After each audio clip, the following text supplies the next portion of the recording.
Cookies here with turn 35 of EA Vanheim as part of the Noob Orange lobby. So this is the first turn post-snap, so we've actually got some battles to watch now. So let's see how the raid in Niskia went. So the plan here was to summon 2 air elementals, which is going to be complete overkill.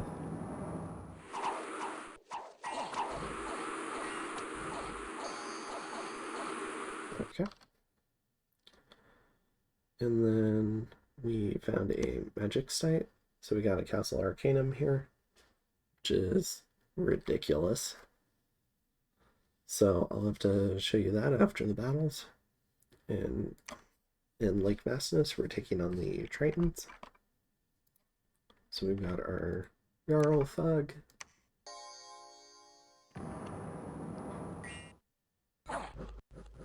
So after his buff script, and with Bloodlust, or Blood Surge active and Mist Form, he's 22 defense. Is he harassed down at all?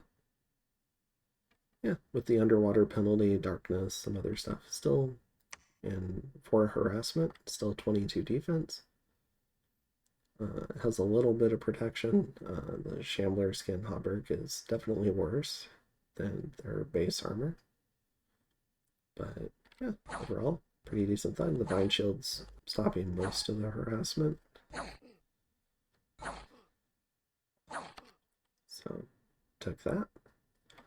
We moved into the Misty Bog to knock the giants off of Kalem's fort. So we have a Fomorian champion and 6 of the big Fomorian giants who are not blessed. So don't have to worry about that. We're going to make an air elemental. Which I guess these guys just hit hard enough that they eventually work it down, even though it's ethereal. But the Jarl Thug and the Vanheims do come in and start chopping these giants up. Alright, so we win that. We lose 3 Vanheims, which is a trade I'll take all day with Fomorian giants. At least with this bless. And let's see, Abyssia and Ubar. So Abyssia moves into Ubar.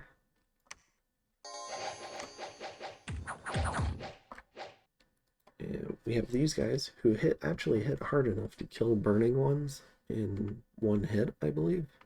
They have 19 attack and they have unseen. So melee attackers get -10 to their attack, unless they have Spirit Sight, which burning ones do not. So it's actually going to be somewhat difficult when we start knocking these guys down, but they do eventually do it.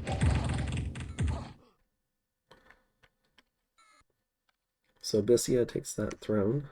They lose 12 burning ones, 3 Abyssian infantry. They kill a Sultan, 3 of the Ifrit warriors. And I think against just the 4 sacreds, it was about even in terms of cost for Abyssia. But then when you throw in all the militia and PD, it's Abyssia's favor. And this attack caused a huge kerfuffle in the Discord. So I guess Ubar never got Abyssia's message for the nap end, and they had a nap 4, so even if they had, it would have ended a turn early, or been broken a turn early. So Ubar was very upset. Now, some players don't really consider it a true nap break if they're trying to stop a throne rush, and this was for a throne. So there's arguments either way, but Ubar was definitely and somewhat understandably very upset, especially since they thought that Abyssia was a coalition partner. So they really felt the betrayal pain there. And then Ubar went in and attacked Helheim. So just killing some PD. And we got some gold and we lost some income. Alright, so let's take a look at what's going on now. So we've cleared this Kalem fort.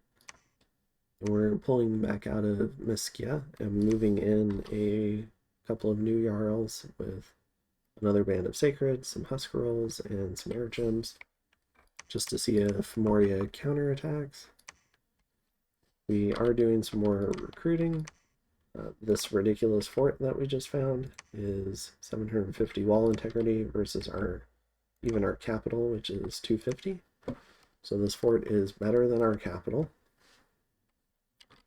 And it comes with warrior mages who have these randoms. So I guess these would just be strictly worse thugs than what Jarls are. Although maybe having water magic would be nice on one or two of these guys. They can run around casting Frozen Heart and then maybe buff themselves. You know, I mean, there's possibilities here, especially with Combat Caster. But the real find here was the wizard. So because these wizards can get astral randoms, so that means they can help break me permanently into astral rather than me continuing to hire mercenaries. So that'll be really nice. Definitely plan on recruiting some of those guys and moving both of these Jarls back to here, and we're building the lab. We're going to build a temple. So if this unforted temple that I got through an early game event gets destroyed, we still have enough temples to get 8 Vanheims. So that's kind of the plan there. If I'm going to overbuild on infrastructure, I might as well get something out of it, and extra Vanheims sounds like a perfect opportunity to get something extra. We're also going to move in on this fort with this army. So we have Sacreds, we have some Siege Chaff. I tried not to bring too much Siege Chaff, but we'll see. We have a couple of kitted Jarls. We have multiple escape routes. This one's fairly well defended as well. The Ubar army is here. And then we're going to go ahead and go from here and attack here and knock Moria off of this fort that they've cracked as well. So that's kind of the battle plans. Still doing some recruiting. Getting another dwarf because it doesn't use a holy point, and Jarls seem to do just fine. I have 2 Vanadrats, which I think is enough for right now, as long as I don't lose one. Foreshadowing. And let's see, so we're finishing off that fortress. And we've got some research going. We're building some great swords of sharpness for some of the other Jarls, getting another dwarven hammer. And we're making some salt with this lady. So that's kind of the plan now with that. We've got potentially 2 upcoming battles. This one almost certainly is going to be a big battle. And yeah, I think that's it. So we'll go ahead and see how that goes. And and we're renewing the mercenary contracts. I mean, it's 30 gold for having astral access for a few turns between these two, so might as well. And yeah, I think that's it. So we're going to go ahead and go to turn 36.